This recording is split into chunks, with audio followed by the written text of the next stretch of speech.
Hello and welcome back to another Craig and Dave Unscripted. So we have a very, very special guest today. You can tell because I've done my hair and Dave's been grooming his beard. So without any further ado, I'm going to bring on none other than Karen. Hello, Karen. Hi guys, how are you? Oh, really good, thank you. Why is Karen so amazingly special? She's our boss.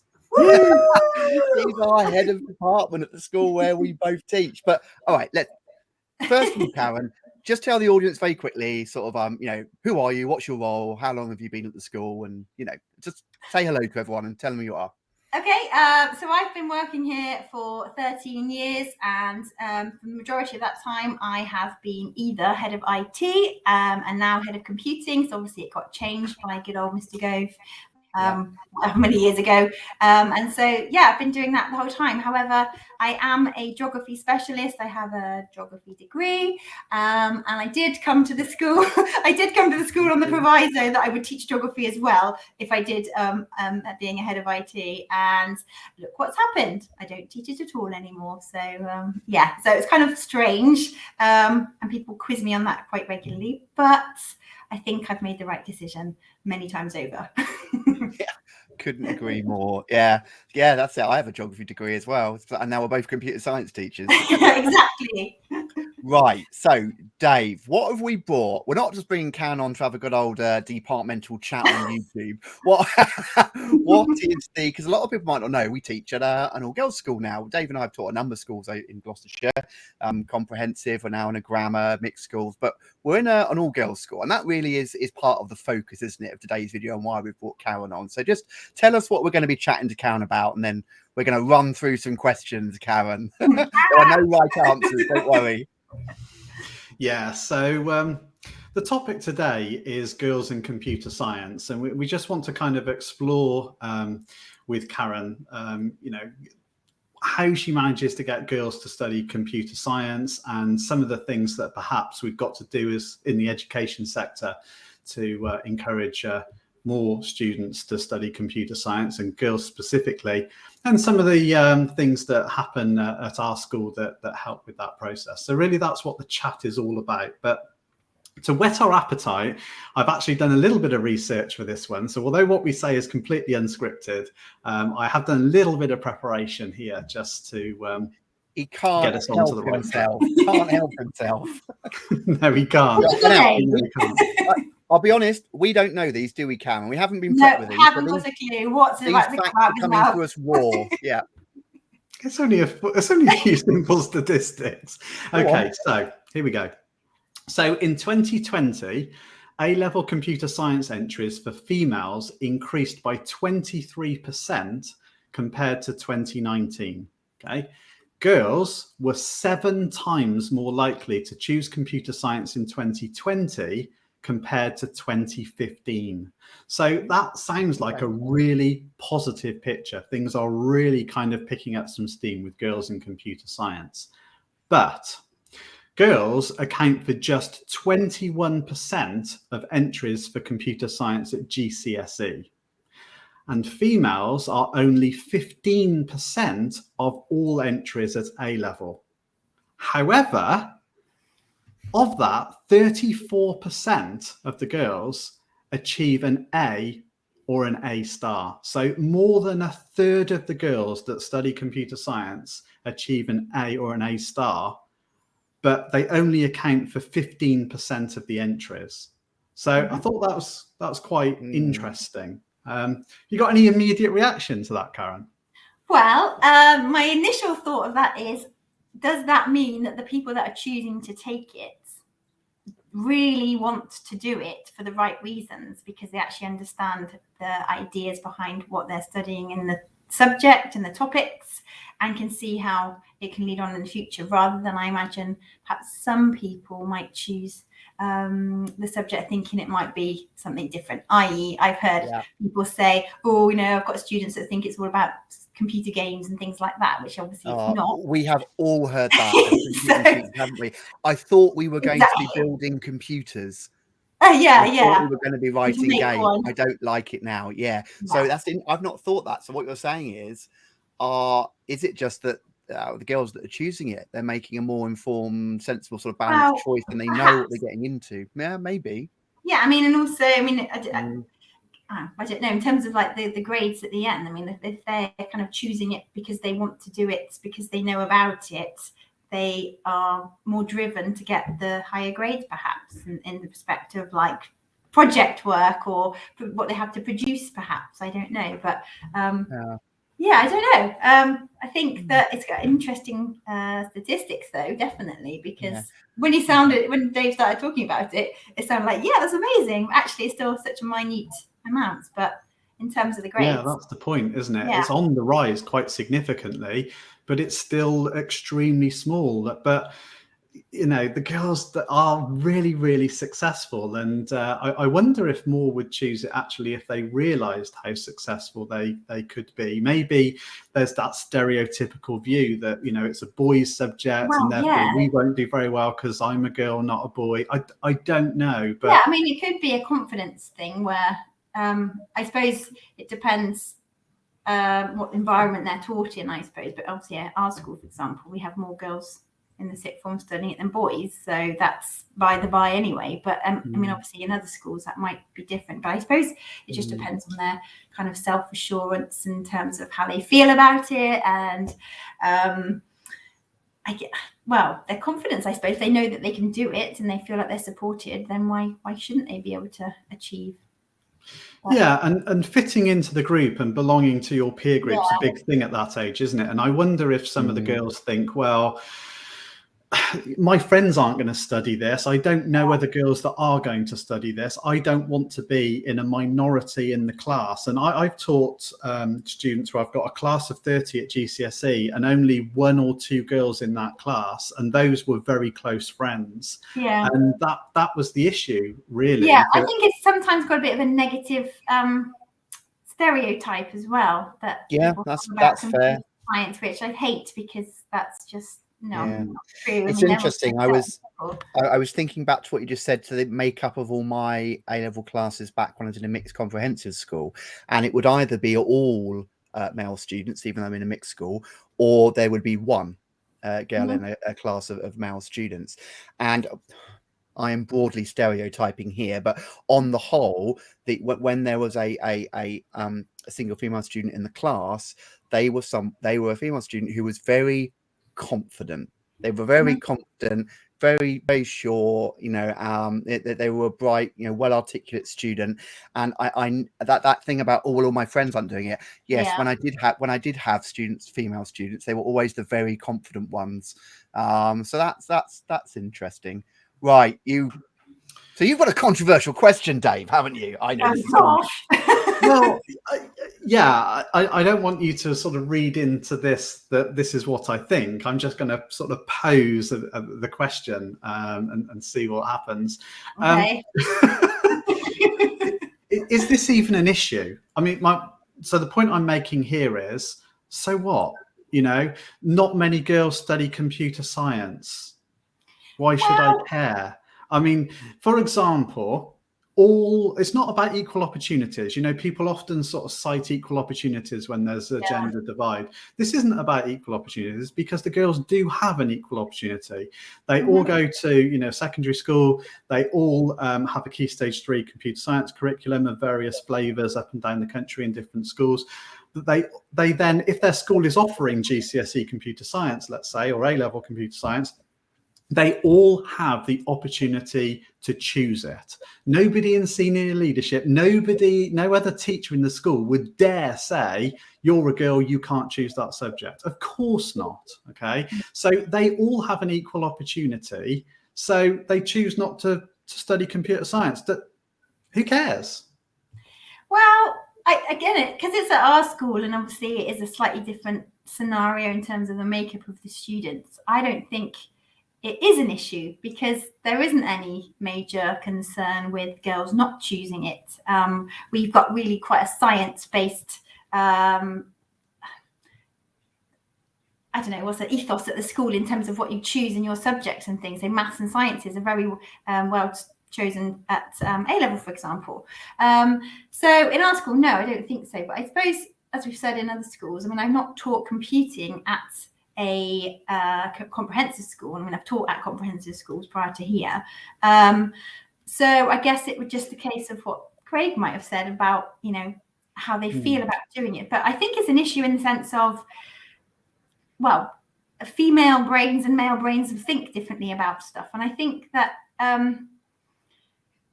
you know, for future workforces, for example, yes, I think it's an issue because actually, you know, getting a well-rounded selection of society is a great thing for any career, to be honest. And I agree with that, and I also think that if there will be girls out there that don't study computer science and really should, because they are brilliant minds and they would have had so much to offer the discipline of computer science, that there's going to be a whole, you know, huge section of the population that could have given so much to our subjects. And what could we have achieved as a subject and, you know, as a species, even in the advancement of technology, had those bright minds that are female actually gone to computer science. And I think for me, that's why it matters, because there'll be some brilliant minds out there that we never find in our subject. Well, I definitely think, because obviously, you know, in history, there have been females there, and only now do we see that actually their achievements are being celebrated because they were kind of overlooked because they were female. So there have been people there, but just in terms of society and how it works, men have basically stolen their thunder. So I think in the sense of trying to promote it, then yes, we absolutely should be, because I think it is an issue in the sense that we don't want it to just be always a certain type of males going into those roles for the reason I said already. So yeah, I definitely think it's an issue in the sense of that. I don't think all three of us will input on every question because this will be our longest unscripted. This is a really important question, so I want to give my view on the record, if that's all right with everyone. So, you know, is it even an issue? And obviously, I know you were playing devil's advocate there and saying, well, everyone has equal opportunity. No one's telling them they can't take it. From my point of view, it's interesting listening to you, Dave, because my thoughts reflect yours a bit. Roughly half the population on this planet is female, and setting aside, obviously, we're massively simplifying the issues of gender identity here for a second. But if we just simplify this, you know, half the population is female. Therefore, half of the brightest minds on our planet are female. And if only 15% are taking computer science, we are missing out on some of the brightest minds in our field. So I think for me, it just simply comes down to that. Of course, they are now being provided, at least in the UK, in our country, equal opportunities as it should be, but so few are taking it. So what are we missing out on? And I think, so you said it, you kind of stole my thunder a bit, because that was exactly my point. Of course they have it, but is there other things we can do in them to make them realize it's an option or a pathway where maybe they weren't considering it? It's those kind of missed opportunities, because you don't know what you don't know. We don't know what we're missing. Interesting question. Right. So let's just take that a little bit further. Okay, so, you know, why don't more girls choose computer science? And I've alluded to the whole peer pressure and friends issue. I wonder if there's, and you kind of suggested, Karen, that, you know, maybe the brains are wired differently, and at that age they don't see it as an option for themselves for whatever reason. And are there other issues here? Why else do we think that girls don't, or more girls don't choose computer science? What else do we think there is? I think that perhaps there's still not enough. Although obviously at our school, I mean, I'm trying really hard to kind of immerse them into what is available. I think in terms of the subject itself, it can be seen as quite a narrow field, even though it's very diverse and very wide ranging. And I don't think that some students perhaps know or can envisage how wide ranging that is. And so, you know, we've talked about this for A-level open evenings and things, you know, saying, you know, how often programming is used in many, many different fields these days. And I don't think that they actually have a clue that that is something that exists. So I think it's seen still as quite a niche subject, even though it crosses over into so many other areas. Yeah, I'm just going to, sorry, I'm going to interrupt very, yeah, I'm going to interrupt very quickly. I've had past students, oh, I'm going off to do a medical degree or a degree in this and that. I won't need computer science. Yeah, they come back and they go, the first whole term of medical degree was spent learning how to program. Yeah, exactly. That's I my mean, point. the amount of computer science in almost any industry at all. I mean, Yeah. some universities are actually renaming the title of their courses to make them realize it's got computer science embedded and threaded throughout it. I'm doing bioengineering, it's incredible. So to get a base level at A level before you go to do any degree, I think is a good shout. But I would say that. But yeah, I'm a bit biased, but no, I just think that perhaps it's just they're not aware of it enough, perhaps, or the kind of scope of it, perhaps, and that's something that still needs working on. What do you think? Do you think there's a socialization issue here, in the sense that it's almost too late by the time they get to secondary school? And I don't know if this is true, but we do understand, how early socialization of children has such a massive impact on, all sorts of things, and I wonder whether there's just an inherent stereotype in our society that sort of carries on all the way from the 1930s, 40s, when computing was ignited, really. And that's kind of carried all the way through. So right almost from birth, young children see computer science as a boy thing. And I wonder whether that is infused in toys, in literature, in obviously parenting, and the social interactions and connections that young children will have. And I wonder, does that have a big impact in terms of computer science? So by the time they get to year 7, it's kind of like, well, they've already made up their mind. Yeah, I do. I understand what you're saying, because I'm so hyper aware of things being classed as boys and girls. It drives me crazy, and I'm always bringing it up and highlighting things. So I'm really aware of things to do with computer science, especially younger ages and girls, etc. And I think that actually it is starting to change. You see things on TV, and we'll have girls and boys doing the computer boy stuff that would ordinarily probably have been aimed at boys. But I actually think it's probably maybe I'm being a bit controversial, but maybe parenting thoughts about it, because people do say, oh, it's just programming and things like that. But there's definitely a generational shift, because the children of today have been brought up by the parents of yesteryear, and it takes a generation sometimes for ideas and minds to shift. It's not a quick thing, is it? So I think there is an uphill struggle. I think you're absolutely right, Dave. It is still seen as quite a male-dominated industry. Thankfully, more things in programs and films, etc., are starting to change and show more female. Yeah, exactly, and brilliant. Yeah, you're absolutely right, and this absolutely mustn't become a discussion about gender identity and stuff. I know. But those ideas are now shifting a lot in people, and with the new generation as well. Society is moving on, and I think this is a trend we'll see increasing. But given how long the government has been saying it's really important for girls in computing, it was interesting when you gave that 15% at the start. I think we're in quite a progressive age at the moment, and then I realised, actually there's a long more way to go. Well, that's quite still. They're quite old to get to that level, though. I mean, the people in primary school now moving up. That's 10 years to go still, if you see what I mean. So hopefully that changes. But anyway. So, Karen, what am I doing at our school? What do you do then at your school to promote computing to girls? Well, we are a cyber first school, and that is a initiative run by the NCSE as part of GCHQ, which is aimed at promoting cyber careers and computing careers in general, but mostly cyber careers to school children, so they are more aware of some of the things that you can actually do as a career in the future. And that's been brilliant. I mean, we became part of that 2 years ago now, and I think that's actually had the enormous boost in terms of promoting that in our school, because when I first started doing computing and computer science, I was a bit nervous and didn't feel very confident in my abilities, and that's actually helped me be able to build things up, and I've had loads of support to be able to offer things to the students, and that's probably one of the biggest factors of promoting it at school.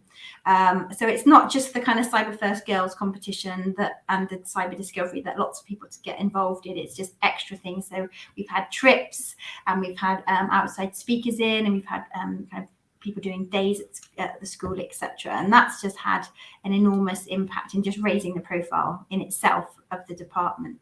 But I'm also quite a person at school that gets involved in lots of things. And so we recently, for example, in the summer, we had a sports week for the students, and I did an Operation Sports Week where they had to do some code breaking and then kind of run between the stations. And so just kind of trying to get the department's profile to be a bit bigger than just coming to the lessons, do the lesson, and off they go again, to try and just engage with what we're doing, and trying to just show how of a great I really like what you just said there, by the way, as well, because obviously the sort of teachers, we have students that watch this, but the sort of teachers that watch this are computer science teachers or computer science head of departments or curriculum leaders.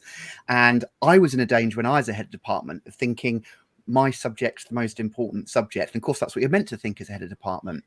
And you forget you're one of 15 subjects. And actually, from the kids' point of view, they probably get one lesson a week for you in year 7, or maybe one a fortnight, or maybe one for 9 weeks in a carousel with another subject and then don't come back. And you forget, actually, if there isn't someone like you, Karen, and I'd single you out because I do think you're an exceptional head of department, someone like you saying, we're doing this and we're getting out and we're pushing the subject out. I lulled myself in force and security thinking computer science is massive here. But from the kids' point of view, they get one 50-minute lesson a week, maybe.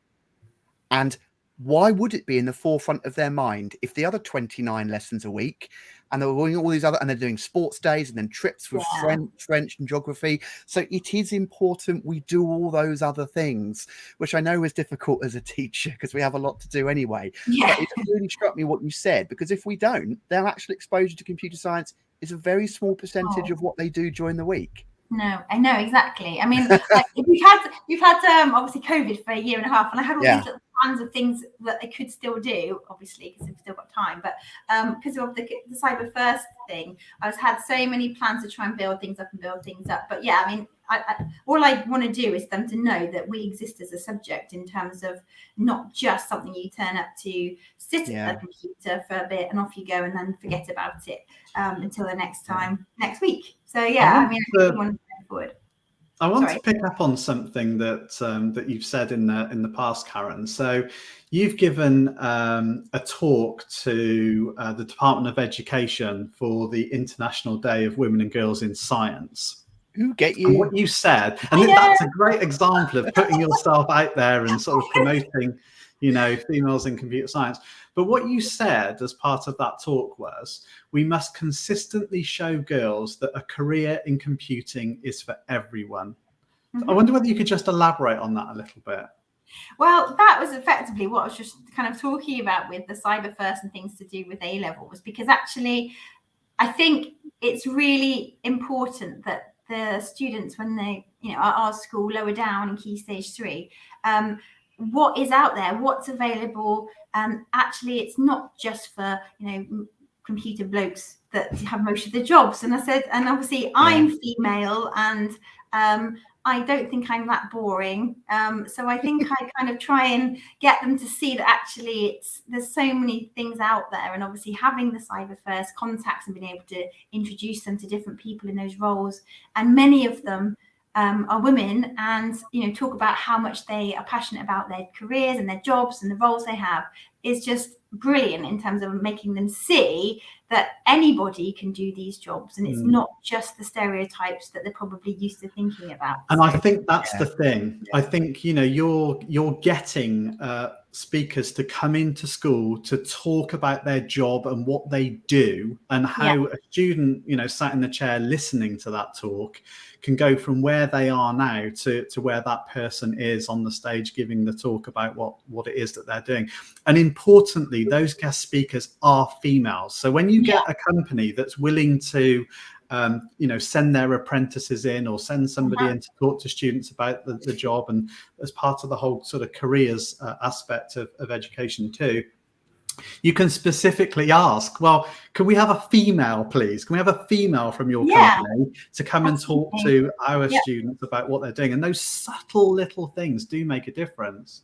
I know I did over the summer, say about this, but I did over the summer get in touch with quite a lot of different people in some different careers for part of our Key Stage 3 curriculum, and every single message I was sending out was, hi, could you help with this project?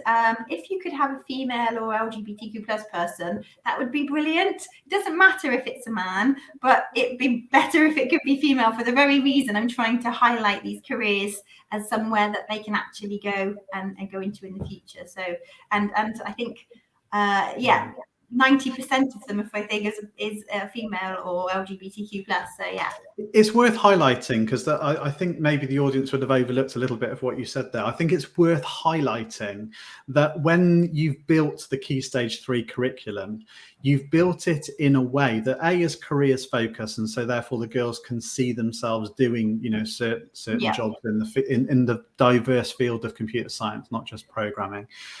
But you have then, you haven't personally created the video, but you've asked people to create little, 2-minute videos that introduce the topic and what the students are going to be learning and why that's important. And as you've just said, those are delivered by females. So in every single topic, in every single year at Key Stage 3, the students get somebody from the industry who's female, telling the students what they're going to be learning and why that's important. And I think it's all these little subtle things that other schools don't do that actually do make the difference. On their own, they don't make a difference, but they're part of the picture. I think so too. I mean, the other thing is with those videos, I mean, I really like it because, I mean, some of the really, really good ones, like, talk about what the kids are learning in the topic, which obviously I've put together and what they need to talk about, but they actually comment on how that fits in with their career as well. So, for example, the programming person was talking about OBOTs for year 7, for example, and she was talking about how she had programmed a part of a robot to do with the eye movement for the job that she's in, and I thought that was brilliant, because obviously they can totally see how it can relate to careers. And also 3 of the people in the videos are actually ex-students as well, which obviously again shows that it could be you. So you're sat there at the computer doing your work in year 7 or 8 or whatever, and then in the future you could be doing this job because someone else already has done. So. And okay, they may be coming on to this question, but this is an excellent point to say. We're talking about how do we get more girls to take computer science, and when we say take computer science, we're talking about as an option at GCSE and A level, because of course it's in the national curriculum, and even if you're academy, you should be offering a broad and balanced curriculum. So really, this enthusiasm and embedding all these things and breaking down the stereotypes and getting them excited has to be done at primary school and Key Stage 3, and that is another area where you, Karen, are, you're fantastic. Well, as I've said, obviously, you guys are famous in computer, but I don't know why I'm doing that. You are famous in computer science areas. But although you're, not necessarily Craig and Dave at school, the Key Stage 3 students, they have no idea who you are, because obviously they don't know the videos that you have made, and they don't see the resources that we've used, etc. So to them, you're just Mr. Hilliard and Mr. Sargent. So they don't really have those things available to actually know that we've got 2 great people teaching at our school. So it's got to come from somewhere, and obviously I think whipping up enthusiasm in Key Stage 3 is surely the thing to do, to try and get them excited. It has to start right from year 7. Take it on in GCSE and A level. So yeah, it's definitely. I don't want computing and Key Stage 3 to be seen as a boring subject. That's for sure. So we'd have no one to teach. We'd have no one to teach at A level if there wasn't enthusiastic. Who would you be teaching? Yeah. I think that's a really important point here, and it's something that I used to say to my team when I was a head of department and to the senior leadership team, because everyone bangs on about year 11, the most important year, blah, blah, blah, blah, blah. Yeah, but the seeds are sown in year 7. And I always used to say, because, people used to ask me, well, how have you got such high numbers at Key Stage 4? How do you manage to get so many students doing the subject, etc., etc.? And I would always say, well, what are you doing in year 7? Yeah. What you need to do is plant the seed in year 7, and you need to make that curriculum interesting, something the students want to do. And then, you build on that with the little saplings in year 8. Yeah. And make it interesting. And by the time they've sort of, grown into the subject as a flourishing little plant in year 9, that their minds are kind of made up. They want to do computer science. And one of the reasons they want to do computer science is because they know the kind of teaching they're going to get, because they've had it at Key Stage 3.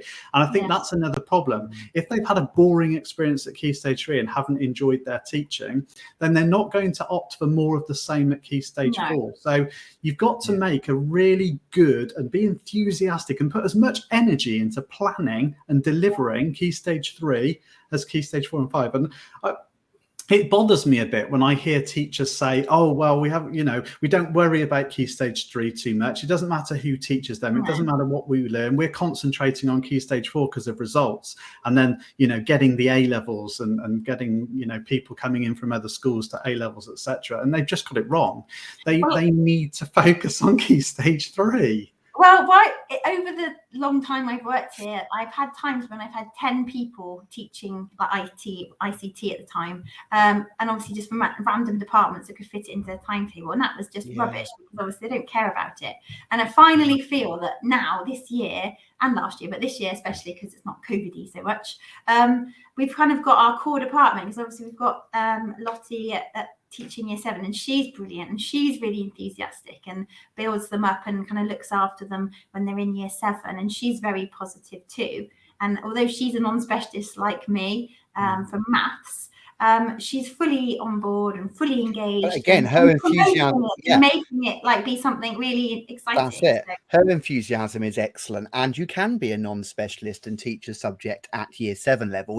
Any one of us could be told, could you teach in year 7 geography? We've got to learn it, but we could do it. But I mean, again, but she does it with commitment and does it with enthusiasm, and then teaches all those year 7 classes. So, I mean, it's just, even though that's only a year 7 teacher in our department, you've got a second subject, you've got that enthusiasm from the ground go, and, and that makes such a big difference. Definitely. Yeah. The type of teacher is more important than the subject knowledge of the teacher, especially in those early years. Absolutely, yes. And if you are going to have non-specialists in your department, that from a timetable perspective, then go and have conversations with the head teacher nice and early and say, look, we want this subject to flourish in our school, and therefore, out of the pool of non-specialists that I'm going to get, can I please have someone that's enthusiastic and will run with it, and it doesn't see it as a burden, and is actually going to do their best for the subject and the students in front of them. And by the way, could that be female? Yeah, definitely. Yeah, they obviously have 2 female teachers in Key Stage 3, so that's all they're used to. So right, question for you, Karen. Okay.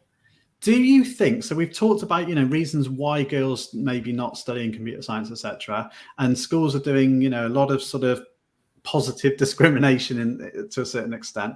Do you think clubs like Girls Who Code are a good idea? Should we positively discriminate for the girls, or does that just further highlight the gender divide and actually turn them off? What do you think? I don't know. Obviously, as I said, it's a bit different because obviously I only have girls here to choose from. But I think if I was at a comprehensive school or mixed school, I think that would be valuable for the sense of the confidence levels, because obviously the kind of clubs you're kind of mentioning are more aimed at the Key Stage 3 age group, where they might not have had a very positive experience lower down in primary perhaps, or haven't had positive messages from home. So it might help to build their confidence levels in that sense, to then be able to go on to choose it at GCSE and feel that they're on a par with who they expect to be there, which is some of the boys. So I think that is a good thing. It's quite interesting you say that, because there's a thing called the Cyber First Girls competition that's in year 8, held in year 8, and as the name suggests, it's for girls. But they've recently just been trialing a Cyber First competition that involves boys as well, because the boys were feeling left out. So that kind of says quite a lot, because the competitions are great, but I'd feel pretty peeved in a way if I was a boy and was not allowed to compete in things that I wanted to do or whatever, because it isn't fair if they have opportunities that the boys don't. Because you're right, you say it's positive discrimination, but it's still discrimination. But I think what needs to be mindful of is just how that's managed, so it isn't seen as like all boys, whatever, or just have a limit or something, just to kind of make sure it's not overrun, one way or the other, in a sense. But yeah, I don't know. I think I'm not in that situation, so I don't have to think about it in that sense. But I think yes, to get girls interested and feeling confident and secure, I suppose, then yeah, it's a good thing, definitely, because clearly there's a need for it in some cases. Yeah. Cool. Okay. So, sorry, Craig, I feel like I'm still in the shower. I was kind of waiting for you to sort of jump in there. When you're sitting there thinking, I don't have anything more intelligent to say than what Karen's just said. Yeah, I don't want to waffle on for time, I'm sure. Come on. Yeah, I don't want to waffle on for no reason. It's one of those questions where I could think about it and then spend 20, 30 minutes talking about how important it is that we provide opportunities, and how important it is that we include and be fully inclusive. And it's then none of these questions have right or wrong answers, do they? But they are all things that we should be considering as teachers or heads of department of computer science. The facts are on the ground that you said at the start of the video. 15% taking it, yet 50% of our population is female. We must be missing out on some extreme talent there. So these are questions we should be asking ourselves. We shouldn't be content with the status quo. So I'd lost myself in a bit of thought over what Karen was saying. No, I think I agree with what you've just said there. Absolutely. So thinking about that a little bit more, are there enough female role models? If you think about the other subjects out there, people can spout, famous authors, for example, that are female, but no one has any difficulty with that. When it comes to computer scientists, if you're asked to name, a famous female computer scientist, then, and I'm not discrediting these people because they have done a huge amount, for our subject. Of course they have. But everybody will say, oh, Ada Lovelace, Grace Hopper, the ENIAC women, and all the people that we have heard of. But dare I say, it feels somewhat historical. And I wonder whether the students they don't sort of latch on to those people in the same way that they might Steve Jobs of Apple, for example, and Bill Gates from Microsoft, and these sorts of people that feel more contemporary. And I don't want to offend anybody here, but you know what I mean. If I was to say, okay, come on then, name somebody that's female that has made a big impact in computer science and perhaps has won awards since the year 2000.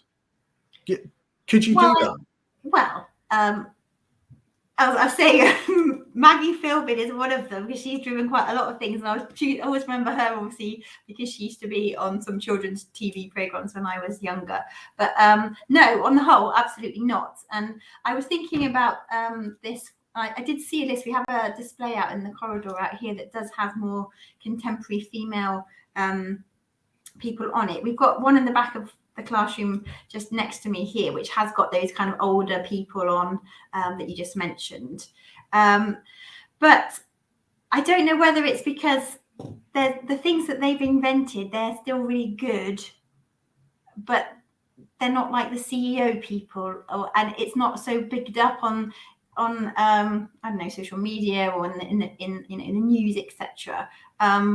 Because there's perhaps more of them. There's more of lots of things happening that still develop things, but it's not so wowy in the sense of that's really interesting. Do you know what I mean? Like, so whether it's because there are women that do it, one, they're not really talked about as much, but also because there's lots more of them that make, I don't know, I think I'm digging myself into a hole, but like smaller things here in the sense of they're not like the CEO of Apple or whatever, but they have contributed loads of things. But I don't know, compared to other people, are they the standouts, if you see what I mean? It's interesting because as soon as you ask that, my natural reaction is, yeah, of course I can. Here we go. and as I'm going through my head, the 5 or 6 I can come up with are all dead. They are, and so who can I think of? And now I'm suddenly going Elon Musk, Mark Zuckerberg, yeah, Exactly. and I'm suddenly listing all the CEOs of Facebook and Twitter and social media platforms, and I'm going, oh, Larry Page, and oh, hang on, I'm not sure I can, and I feel a bit ashamed that I can't now.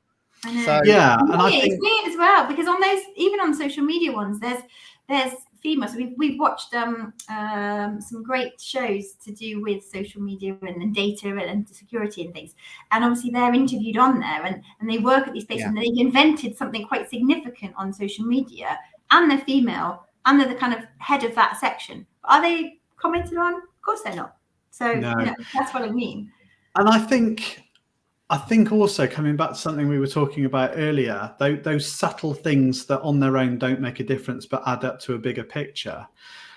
You just said a moment ago that, on the corridor walls, classroom walls, etc., you have got sort of, big photographs of these women in computer science with a little potted history of what they've done for the subject. And I would just say to other schools out there, other heads of department listening to this, why don't you do the same? On its own, it won't make a difference, but it's these subtle psychological cues.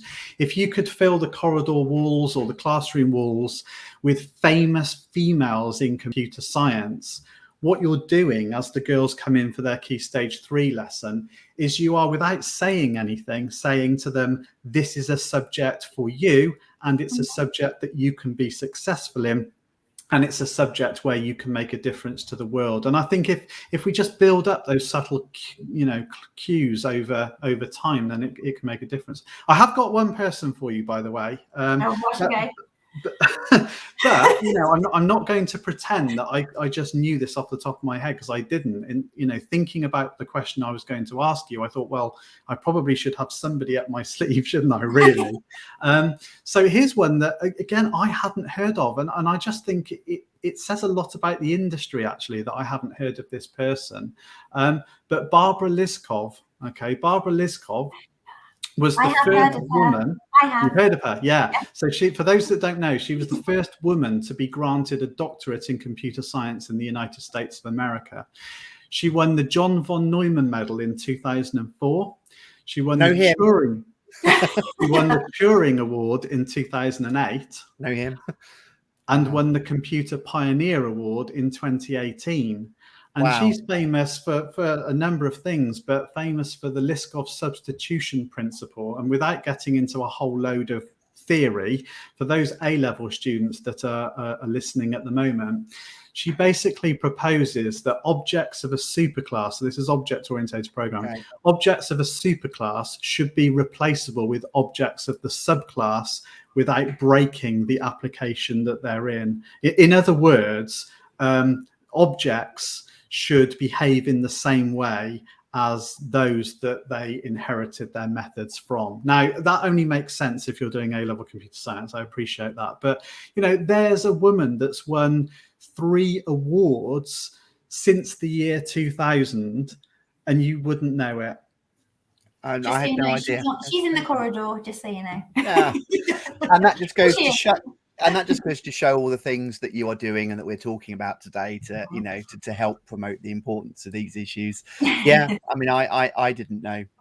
Fascinating.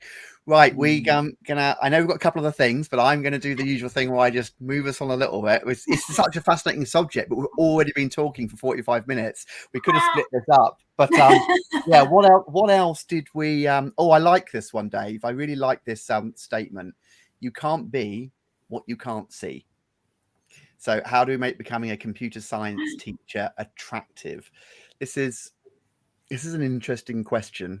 It is, actually, especially to me, because as soon as as you well know, Craig, I was very frightened about having to become a computer science teacher from being an IT teacher, which was already my second subject. So before Craig was at my school, he was in a local school, and I got in touch with him for some advice and some support. And I was very worried about doing it. And the only thing that really made me feel like this could be achievable is all of the support I've had So, for example, I had still got a really supportive leadership team, and our head teacher absolutely sees the value of our subject, and is so really important. happy to try and drive our department forward. And so he has made me feel like I can go out on courses and CPD things to be able to try and build up my skills. And so I think that because there's so many people that aren't specialists and there's not enough actual computer scientists to be teachers, there's got to be something that makes people feel that they've got the ability to be good enough, because I didn't feel like I was good enough to do it, because I don't have all those extra skills like the programming. Like, I've had to teach myself. I'm still not the best at all in any way, shape or form, but I can do it. So I had to learn how to do it. But yeah, in terms of, in the kind of basic sense of getting people into doing computer science as a teaching career, then absolutely you need support and confidence from anybody that will give it. And as I said, we've got the Teach Computing courses and the NCCE and the Cyber First for us has helped enormously. So it's just a case of diving in as much as you can to be able to just learn the fundamentals, really. And obviously I've had enormous support from just other teachers, so obviously not only you guys, but like other people in networks that have been in, and not feeling like kind of just saying, I don't know what I'm talking about, can you help me please? And people are so willing to help you that it's not scary at all, and it's actually something that's really achievable. And people look at Dave and I sometimes and think, oh, those guys must know everything, Greg and Dave. How many times do we sit there off an unscripted video and go, wow, I didn't know that, and I've been teaching that long. I mean, I know, but you learn all the time, and the moment you think you know everything, you have made a mistake and you have stopped learning. I had a bit of a frightening experience earlier today. So we're currently developing subtopics for Smart Revise at the moment, and I've done quite a lot of the data migration, moving questions from a general topic into their subtopic. I've done all that, and now we've got to populate those changes into the system, and we'll do that using SQL. And Mark said, oh, well, write me a script that does this, and I sort of had a bit of a stab at it. And he's like, well, yeah, but that's not going to work for me in this system. So we're going to need parameter queries, and I'm going to need you to do X, Y, Z, He was talking about stuff I didn't have a clue about. I didn't have a clue. And I'd say, Mark, I don't understand what you're talking about. You're asking me to do something I don't know how to do. That makes me feel better, Dave. But that's just SQL, okay? And SQL is on the GCSE specification, it's on the A-level specification. But the point is this, you only need to know about 5 commands in sort of GCSE and 7-10 commands or whatever at A-level. But you can get books that are 3 inches thick on SQL. You can't know it all. Don't worry about not knowing. Get stuck in. And today I learned about how to use variables in SQL that I'd not done before. Well, as you both know, I did the A-level, didn't I? And I just learned to try and make myself have more understanding of what the heck I'm teaching in GCSE. Now there's commitment. A teacher taking the A-level, Well, I guess we should probably finish off with something important. We do have permission to say this, by the way, I should point out. But I think we've kind of made it quite clear now that we teach at your school. Yeah. So where is this amazing school that Craig and Dave teach at, Karen? It is Stroud High School in Stroud, in Gloucestershire. So as we said before, Dave and I have been teaching in Gloucestershire for many years, a number of different schools, but through a series never together before this. No, this is the first time in our careers that we've taught in the same school. So we tell people we're still practicing teachers, and I think a lot of people don't believe us. We're sitting behind some massive corporate office desk with a bank of people at the call center that couldn't be further from the truth. So that's where we teach, Stroud High in Stroud, Gloucestershire. And I say we do the A-level, but you are inspired right from Key Stage 3 by yourself and Lottie. Yes. Well, we have, just to prove it, have you got website? Yeah. Website. The word is website, yes. And you could scroll down and show the little picture at the bottom. Oh dear, you're going to make me that This one. This is my kind of department here, where I made everybody be like a Queen album cover on our inset day. So there we are in our staff You photo. see, Dave and I have a sense of humour. No, I think I forced you to do it, to be honest, but never mind. We have been accused before in our videos of coming across a bit boring. So you see, Karen makes us more fun.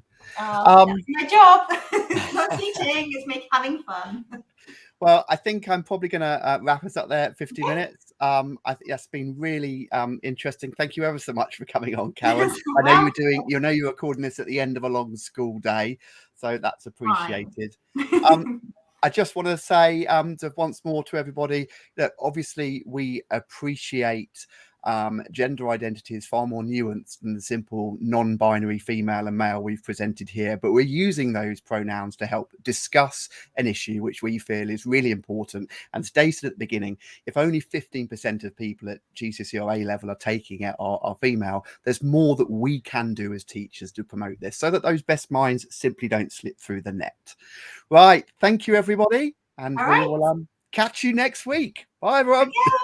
Okay. Bye.